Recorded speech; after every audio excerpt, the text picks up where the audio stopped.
get myself back in view and maybe go to a share screen.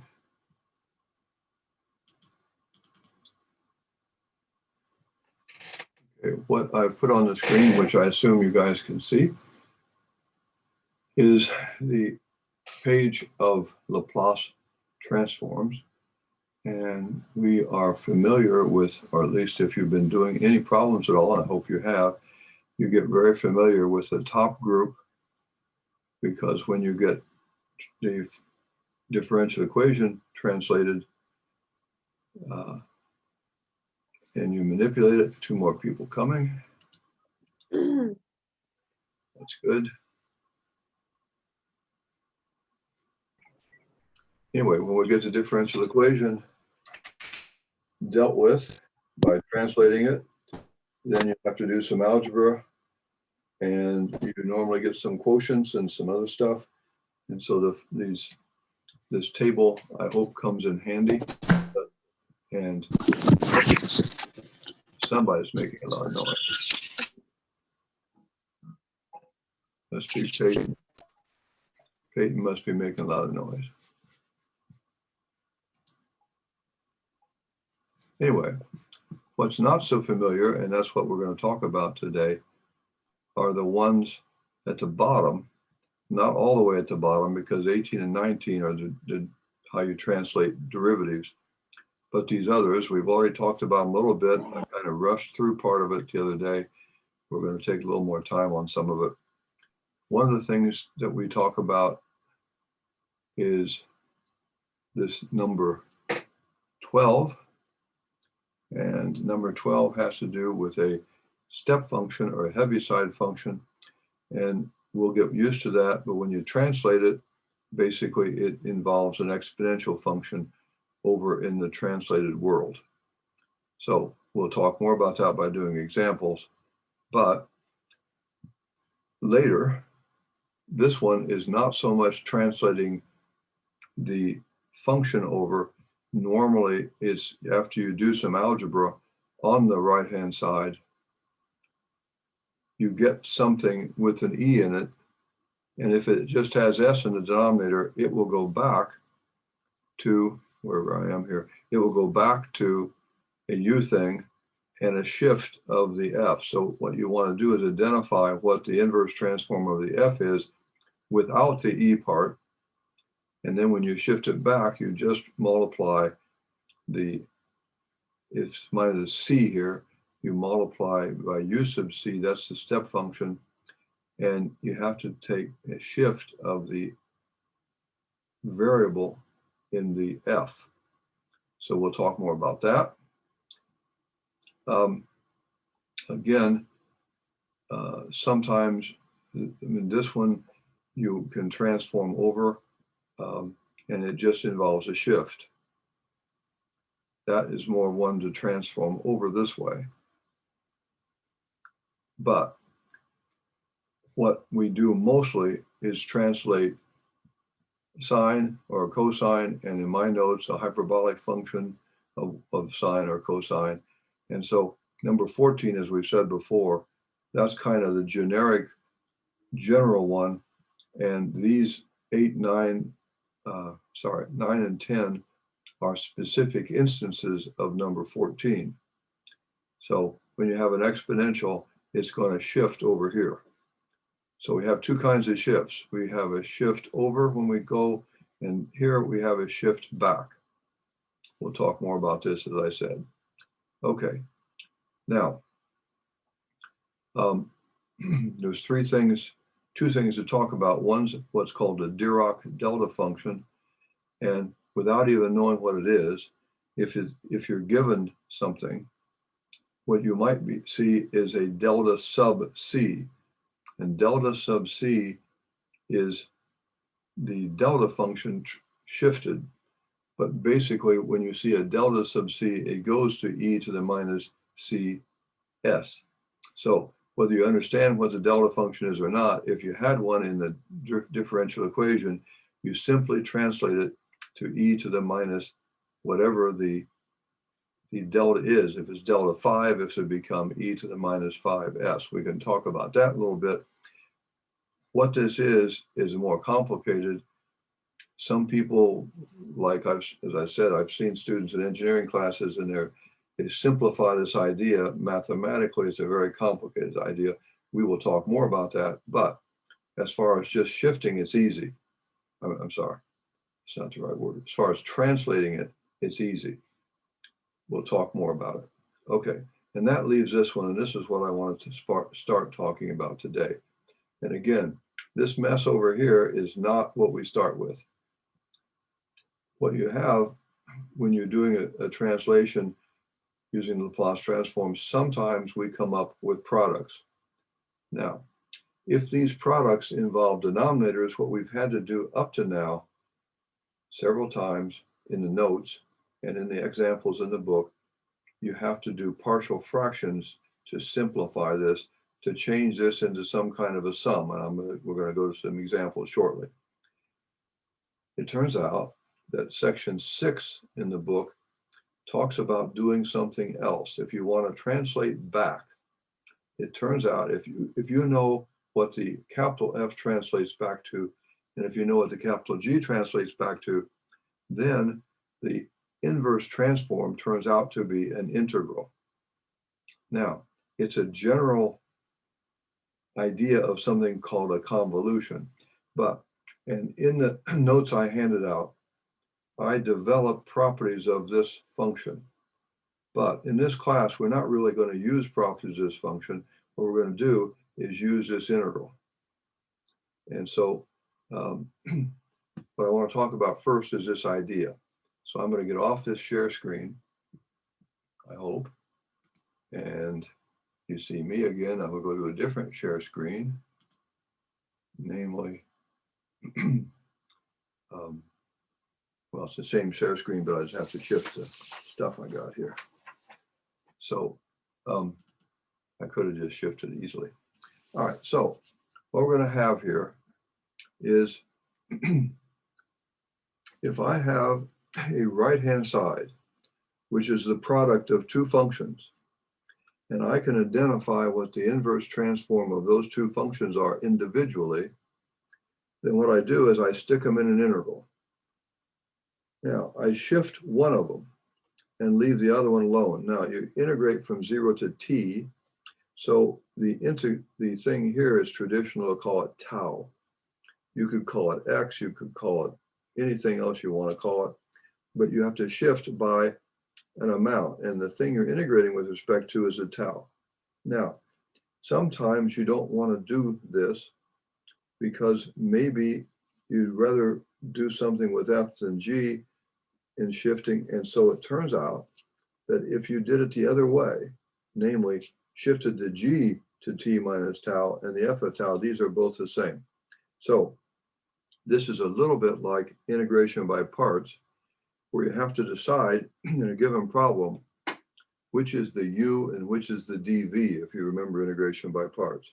So we will see some examples of this as well.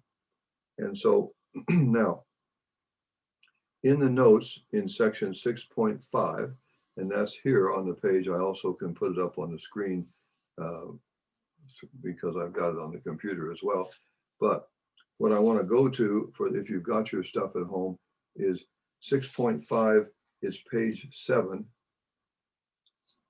And I guess you can just about see page 7. And it's example 7. Now, I don't want to do the example right now, really.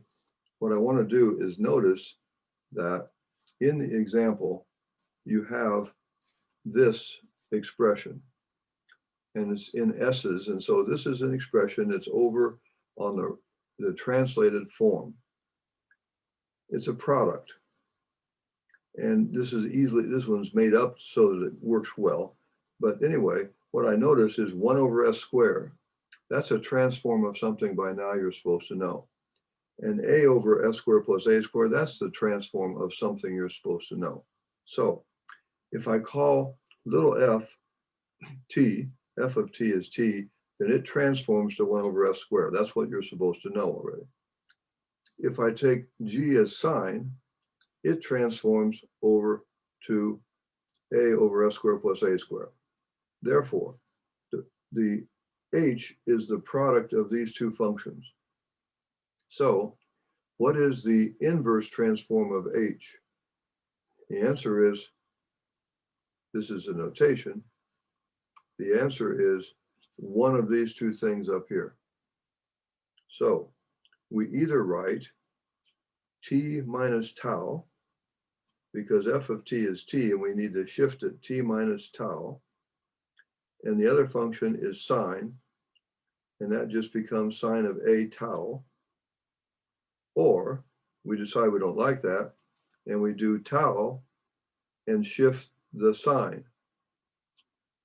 Now, so in order to determine what h is, using section 6, we have to perform an integral.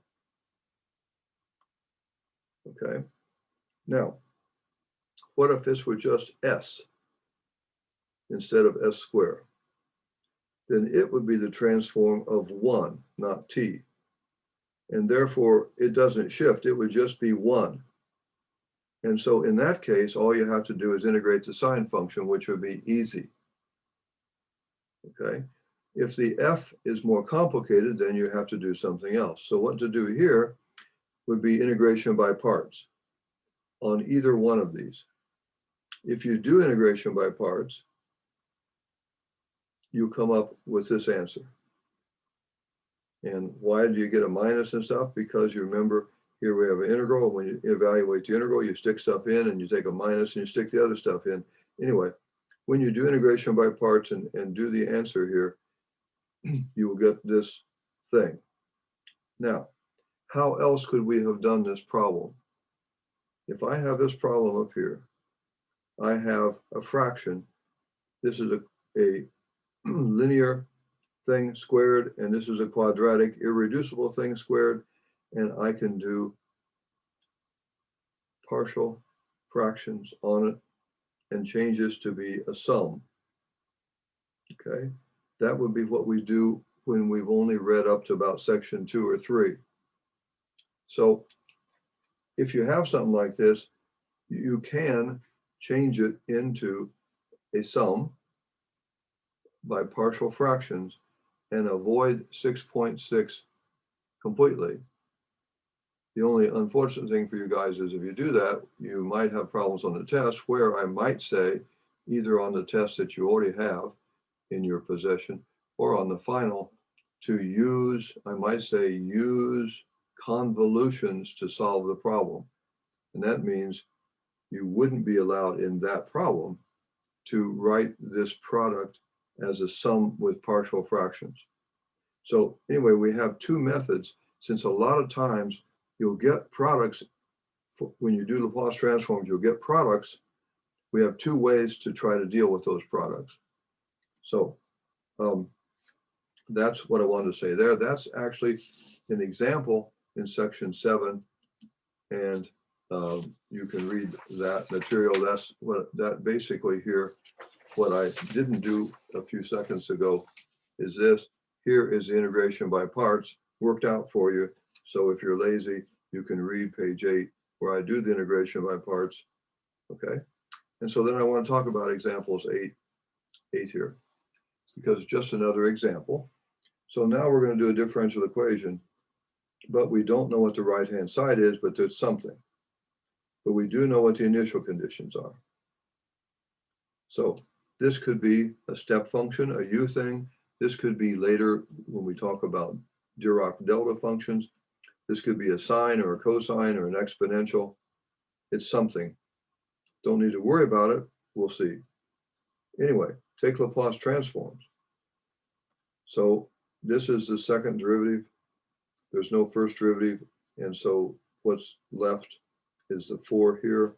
So this is the second derivative transform. This is the y transform. And the right-hand side just becomes capital G. That's simple. Okay, so we translate some stuff. We do the arithmetic to take stuff over. So we get this, y prime equals, you get this expression. Now that comes from the fact that when you put these things together, you'll get s squared plus 4, and that's going to be in the denominator when you divide. And so I hope by now you sort of see that game. So what we get here is this stuff and the stuff that was in front of the y. One goes over as a plus. You have the g on the right-hand side already. So this becomes a new numerator, and we have the same denominator, and we have two of them.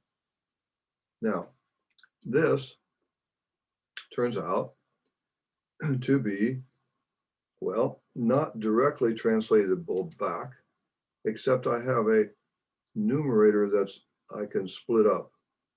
So you write this like that. Now those I can translate back immediately using my table or using my mind if I've done enough on the table to remember some of these things by now. What do we do with the other thing here? Well, I wrote it here. This is a product of g of s and 1 over s squared plus 4. Well, 1 over s squared plus 4 is the Laplace transform of the sine of 2t. Okay, more or less. Now, is that correct?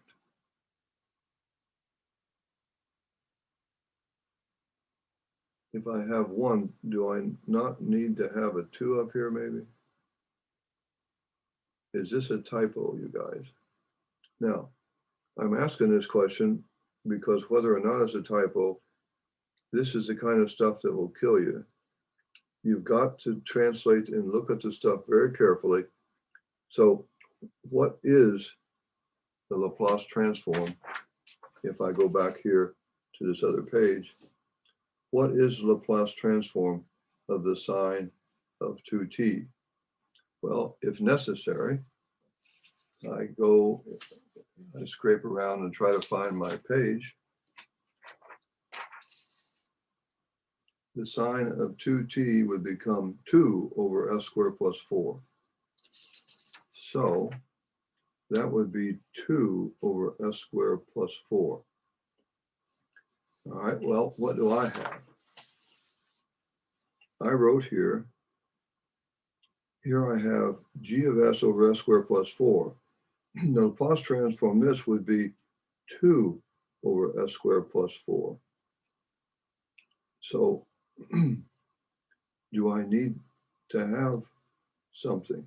Well, if you'll note here, I have a half. That's because when I translate this one back, without this, when I translate this one back,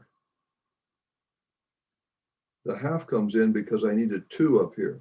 So in order to translate this one back, I need to put a 2 up here and take a half, and then the half will show up back here. Also, doing this, I should, when I go backwards, I need to have a half. So I believe that this is a typo, perhaps on purpose for you guys. What do you think?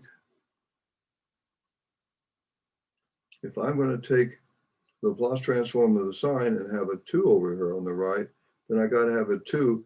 And the only difference between this one and what I wrote here is this has a g on top of it.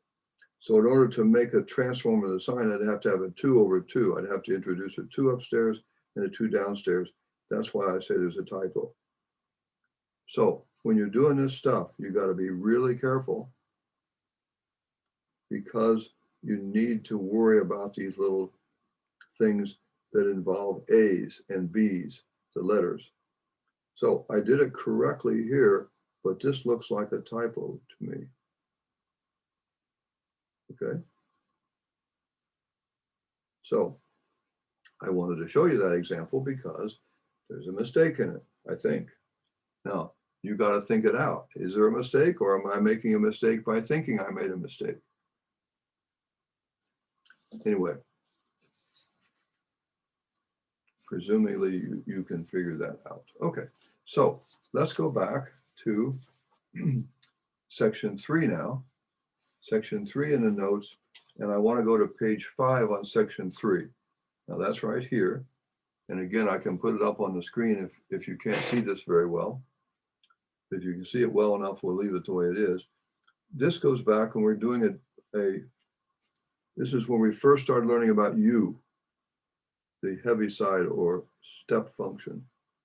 And this g on the right-hand side was 1 minus u, and it was u sub pi. So how do you transform that? You transform it, well, the 1 transforms to 1 over s. It's additive, so when I have a difference here, I translate them both.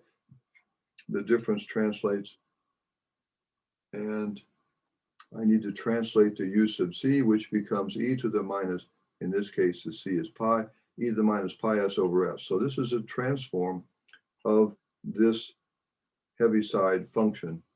It's actually the reverse one, but you still get an e to the minus over here.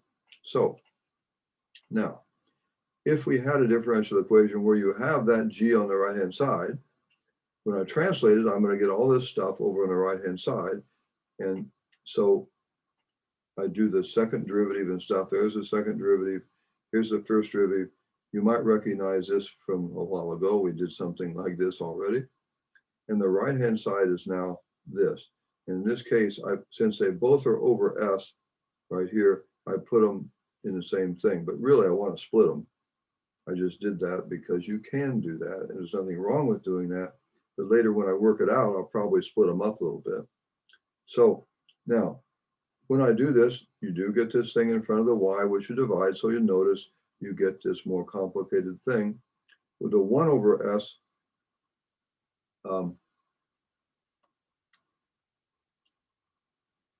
Here's a 1 over s. Where did this one come from?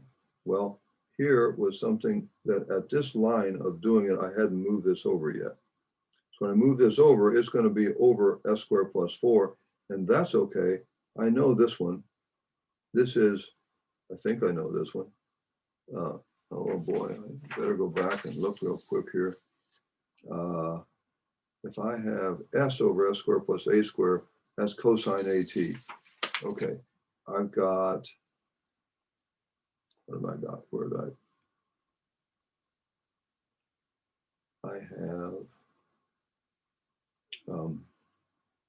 I lost it when I put that in front of it. Okay, I have this right here, and that's going to go back. When I go back, it's going to go back directly to the cosine of 2t. So I need to not forget it, but I don't need to worry about it.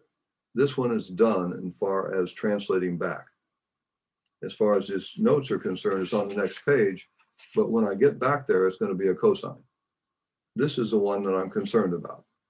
So right now, what do we have to do? Well, you interpret this right here. I'm going to, this e to the minus thing here, that's going to, whenever I figure out what the inverse transform of the rest of this is, then I'm going to shift. I'm going to do something else with a u sub c or something. We'll worry about that in a little bit. So what I want to concentrate on is this part right here without the e thing. Don't forget the e thing, but I'm going to put it aside because right now, with what I know in section 3, I've got to make the partial fraction. So you make a partial fraction. You see, when we do convolutions, this is a product. I wouldn't have to do that. But I make a partial fraction, figure out what the a, b, and the c are, put them in, and so I get this thing. Now, I'm now dividing it up again because I have a 1 over this thing, and I have an e thing over this thing, so that occurs twice. Here's the translation of the partial fraction, and here's the e thing times the translation of the partial fraction. So I'm going to have to shift this back. Now, 1 over s, that's okay. That shifts back to, shoot, I don't remember. That shifts back to 1. Okay. So when I shift back, and by the way, do you guys want me to do that and try to show you what you probably have to do? Or do you want me just to actually use my mind and remember what it is? Anybody have any, is this good for you to see me do that, or understand? I'm trying to put myself in your shoes, and I don't know if I am. So this is going to go back to 1/4. This is going to go back to the cosine of 2t. but this is not. But part of it is going to do that, except it's going to have a u sub c, u sub pi, and I'm going to have a shift. So if I go to the next page where everything will be revealed, you'll see, hopefully, the stuff come out. Here is a shift. It's t minus tau times 2. And there's a u sub pi here. This was the rest of it. And that's how you do it. Okay? Now, suppose, and by the way, that is right here on this page. But now let's suppose that I have done the convolution already. So when I have this problem I had before, this problem right here, this is what I had a while ago. I'm going to write it like I did a while ago. But now I'm going to look at this one and this one as convolutions of something. So you got to figure out what your functions are that were transformed. So L of 1 is 1 over S. So I'm going to call F1. The G, I'm going to call 1/2 the sine of 2t. Why am I calling it 1/2 the sine of 2t? Because I don't have to. I could just call it the sine of 2t. Remember, I can't forget my halves and things that come up. But I can make it part of the function, or I can leave that off and then remember later to multiply by 1/2. And in their case, to the inverse transform of these two things, whether they're here or here, involves an integral. And so here is going to be what the integral is. This is just directly what it is. But this, remember, when the f is 1. And so here's the case where I told you earlier, this is just 1. So all I have to do is integrate the sign. So integrate the sign and you stick in the stuff, and this is what you get. Now, but I have to do that twice. I have to do that for this one right here, and I have to do it with the E thing. With the E thing, I take the answer here and I shift it and I multiply. Well, I did it up here. I multiply by u sub pi. This is a Heaviside function. And here is the same function with a shift. So I got to stick, instead of cosine 2t, I got to have 2t minus pi. And then I stick it all together, and this is what you see. You have part of it with a u sub pi, and another u sub pi because it came up twice here. This E thing enters two different things down here, and so when you simplify it, that's what you get. So I wanted to show you here that sometimes you want to do partial fractions, and if the integration is easy, like 1 over s, the integral is pretty easy, and so you could do convolutions instead. Now, however, when we get a little more complicated, and so let me see where I want to go next. Well, next on, I want to talk about the delta function a little bit. And so rather than this stuff right here, I think I'm going to go to the screen in which we can see that better, because it's a little bit more difficult to understand. And I'm going to go through that again. So where are we here? Hit the right chapter. Okay, so what should be on the screen now is what's called the impulse function. And I'm trying to clear up some of my notes here so I can see the stuff myself. Okay, now we talked about this a little bit. I'm not going to go through this right now. I want to go to this idea we were talking about yesterday.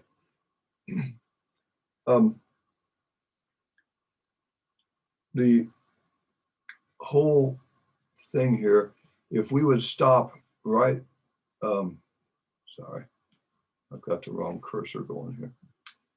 If we would stop about right here, if you read through this stuff, and we can go back and look at it, this is math that you basically know. And it's interesting when people set this up, the whole idea is to try to work on a function that is zero most of the time. So let me get off of this and go back to another thing here. Change my mind. Okay. The idea of all of this is to try to understand a situation, and you do this around zero, but don't have to. We can do it someplace else. So I have an x-y axis and so on. And suppose I have a function which is zero, except from some number. This will be a fixed number. This tau has nothing to do with the tau in the convolution. But suppose that at between two numbers here, we have some kind of non-zero thing. And if I would call this G, then, for example, we might want to transform this G, because this is kind of, it's not a unit step function because it's got minuses and all that, but it's like that. And so this problem was, if you apply, let's say, all of a sudden, some amount to your situation you're trying to model, but it's only a little bit. In other words, like turning on a light switch and then turning it off right away. Before you turn it on, it's not adding anything to the system. You turn it on for a very short time and turn it off again. The question is, in your differential equation, what will that, in just doing that much for a very short time, what will that do to the problem? And as long as this is a fixed number of a certain size, we don't, I mean, everything's fine mathematically. Your calculus 2 works. The stuff we've been talking about works. We can transform this. We only worry about this from 0 to 0 on in what we've been talking about in chapter 6. But the point is we can handle this. But what they really want to do is to study the same situation where for your situation here that's not zero occurs in a very, very short time interval. And mathematically, a very short time interval means instant, means at one point. And so the problem is, mathematically, the integral of this function that I've now drawn is zero, because it's zero every place but one point. And we know it's the area under the curve, and this curve has zero area. So regular integration on this kind of spike doesn't work, because you don't get it, you get zero. But it can, as you know, surges can destroy your system in computing or lights or whatever. Power surges are not nice things for people's homes. So how do you study this? Well, the idea was to say, okay, if this is mathematically okay, what I can do is study this situation by entering this kind of thing into the system for shorter and shorter periods and trying to emulate this. Okay. Well, that's all okay. And but you get in trouble because the limits turn out to be switched. The limit you want is not the limit you get. And what they want is something which from minus infinity to minus infinity, when you integrate, you get 1. But they also want the thing to be 0 every place but one point. And those two ideas together just are not normal mathematically correct. So let me switch out of that if I can. Hello, stop share, go back and share again, and go back here to these notes.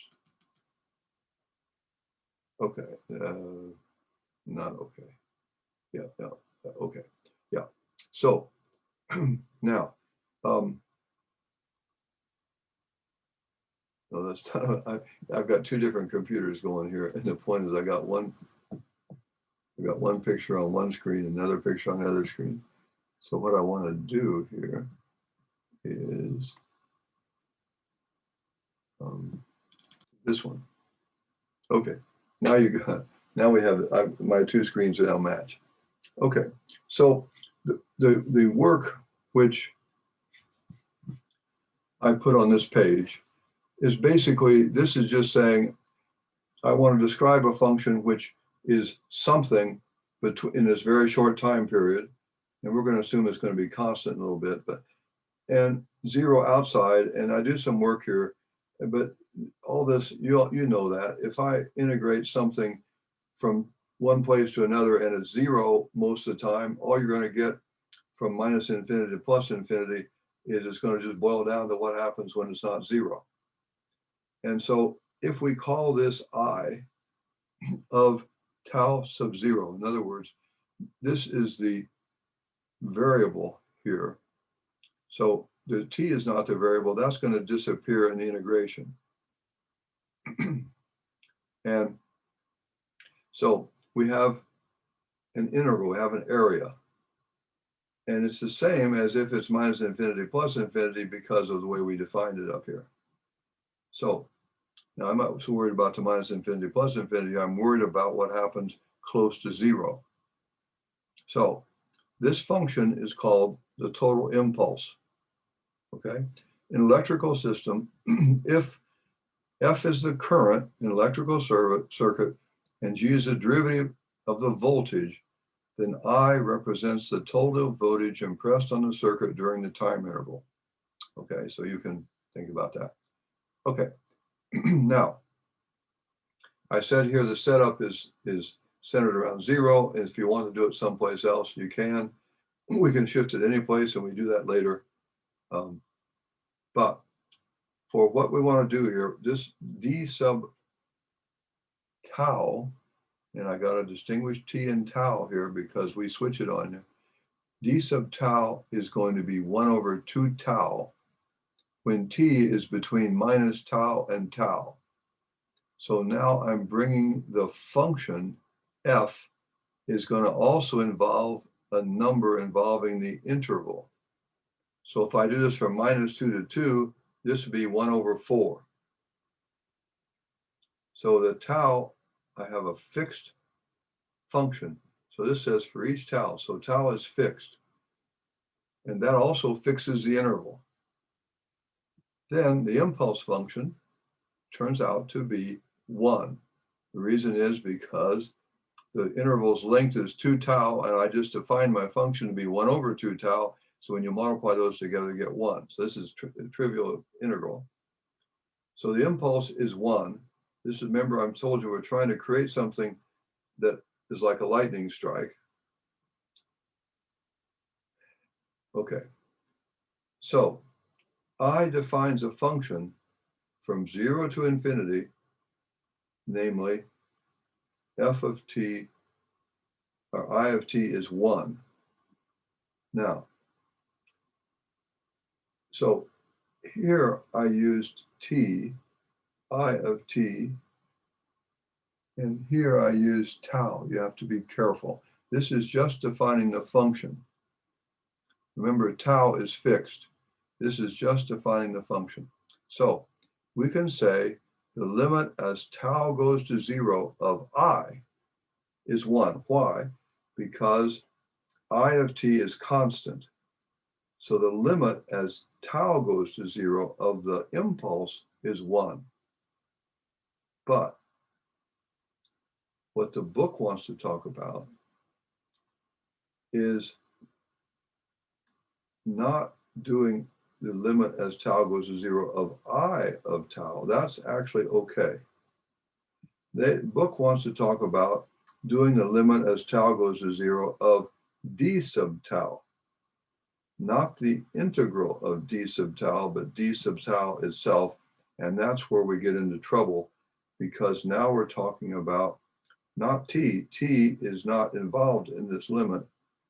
It's tau that's involved in the limit. So we're changing the function all the time.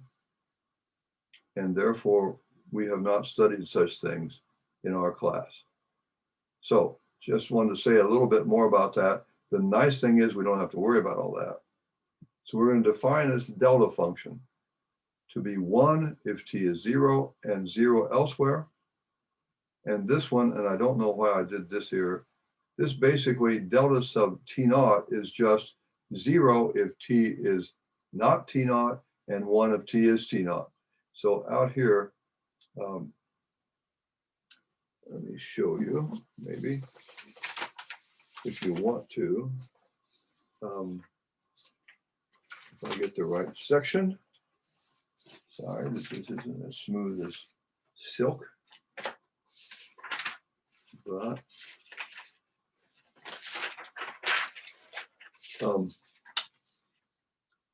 let's go back off of this share screen and go to the other share screen. This one. Okay.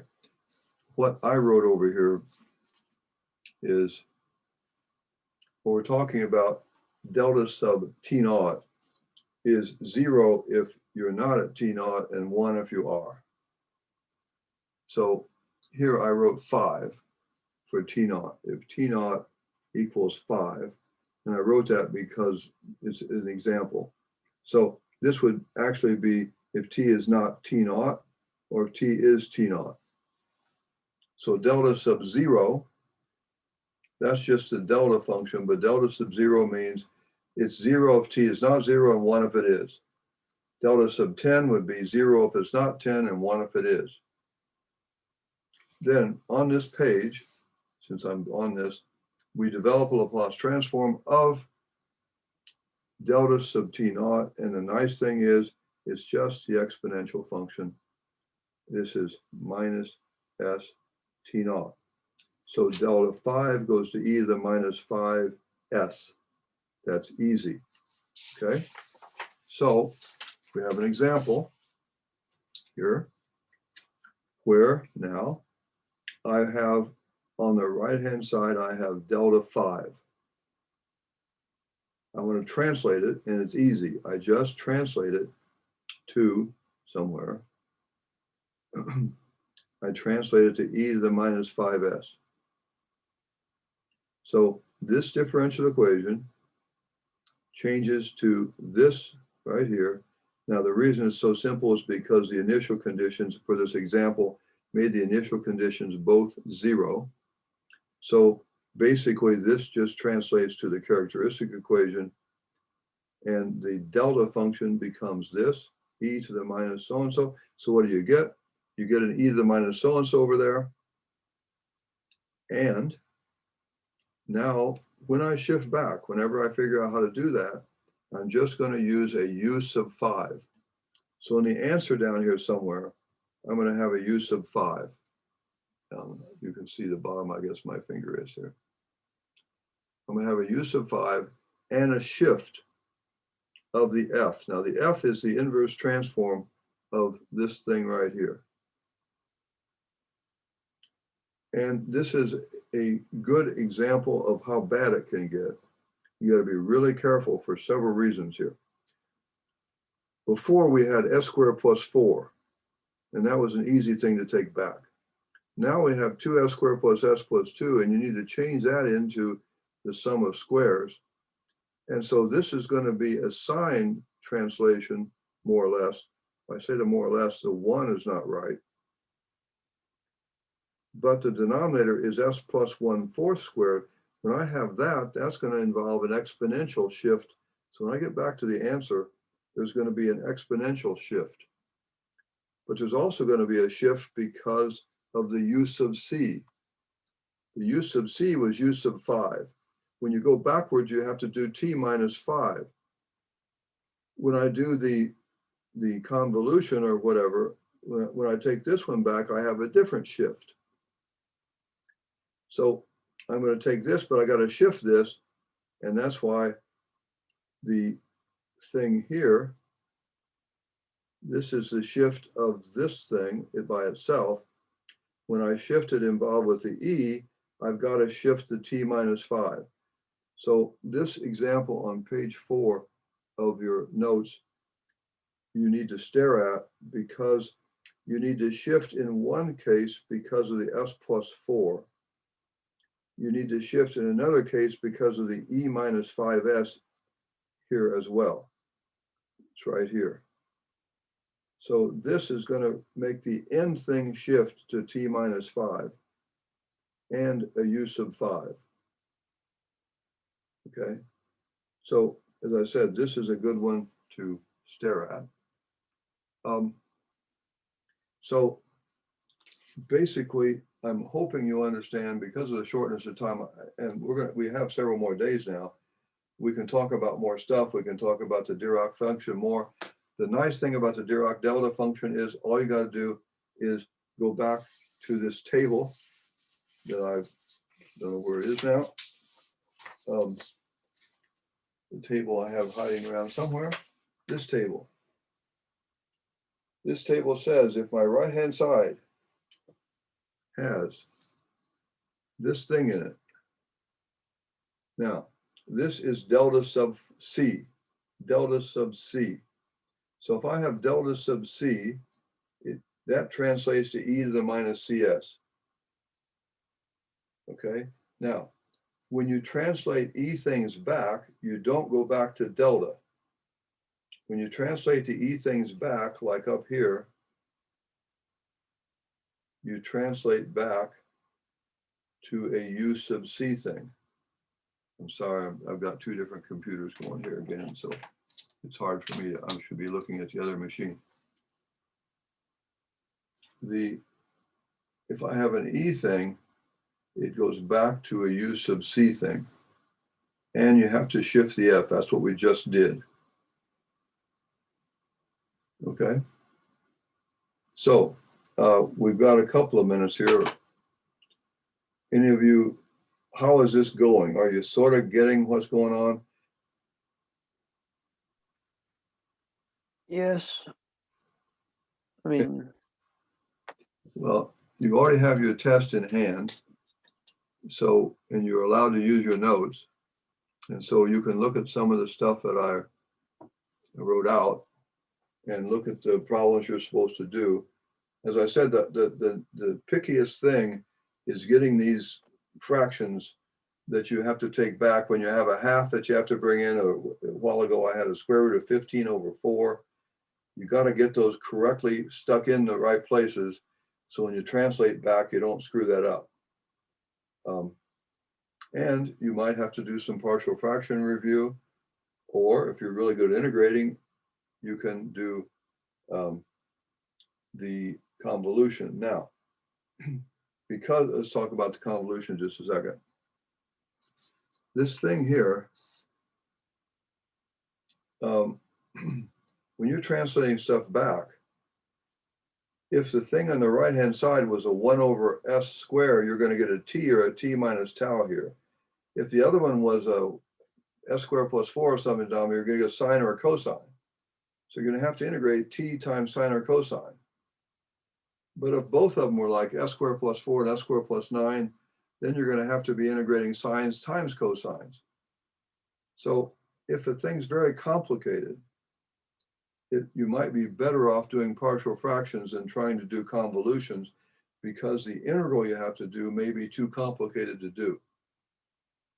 What I suggest you do on a problem is try to do it both ways. And only if you try to do problems both ways will you kind of decide how you want to do a problem, which way. So this is like having two different integral techniques that you can use, and you've got to do several integral problems before you can decide what's the best one to use for you. And like when I do trigonometric substitution, I draw a triangle. Some people memorize a formula. I don't. I draw a triangle. Well, I do that because it works for me. And I think it should work for you too. That's why I teach it that way. But Everybody's different. And okay, now your test is due tonight, right? Yep.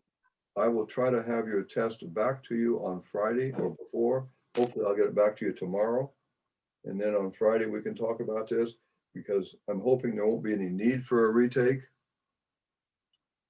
But you also have the second one. The second one's what, due next Monday, right? Yep. And I'll try to get that back to you by Wednesday, see if you have to take a retake in that. So I don't think the Laplace transform chapter is test is very hard. And I'm hoping all of you will do well on it so we don't have to do a retake in it next week. If we don't have to do retakes and stuff, then we can review more next week about the rest of the stuff we've done all semester. Okay, well, it's 21 after. Anybody have any closing comments? Yes. What? So two things. One, last Friday I wasn't here because I was working with Office of Admissions for WSU Day. This Friday be the same thing. I won't be here. Just thought I'd let you know. We won't forgive you. It's my last semester with you, Dr. Brady. I'm almost done. Not necessarily. You might become a math major. Who knows? Maybe. And then gotta say that till you get your grade, right? yeah. And then on the first page of notes that you showed this lesson, it was actually in section 5. The very first thing I did was actually page 7 of section 5. Oh, maybe I missed that. The hand-drawn, the first page of hand-drawn notes that you pulled up. Yeah, whatever. Okay. Yeah.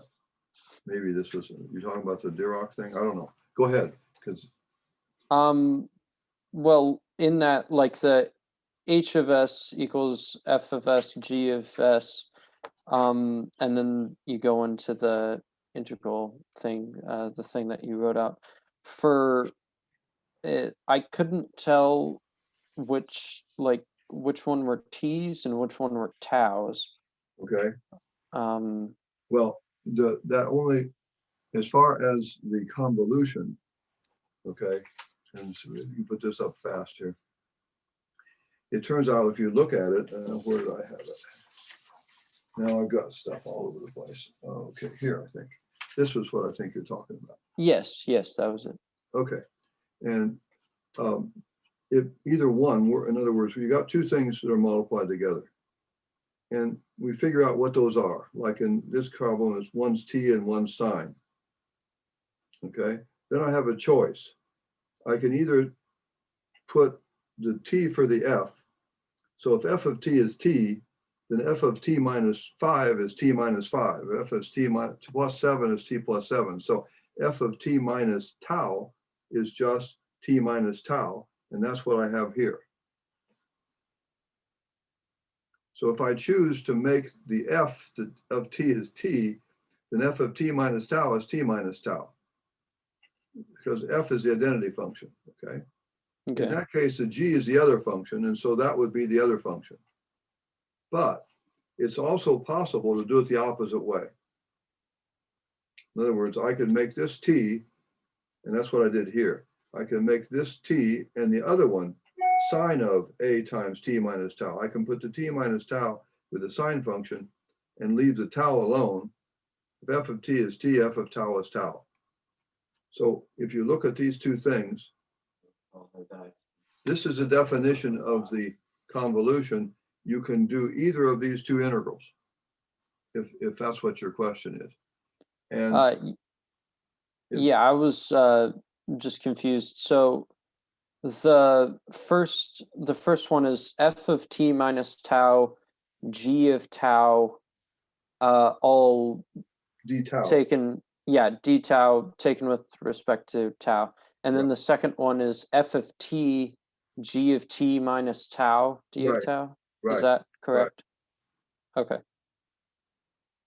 Yeah, and once you do a couple of these, then you'll see it. I mean, Okay. you only do this when you can integrate the thing that you end up with, or otherwise you probably do partial fractions. Okay, well, we can talk later. I can't talk right now later because I got to get out of the class. But I hope that's understandable. I'll see you guys, but we're going to do this at home again on Friday, right?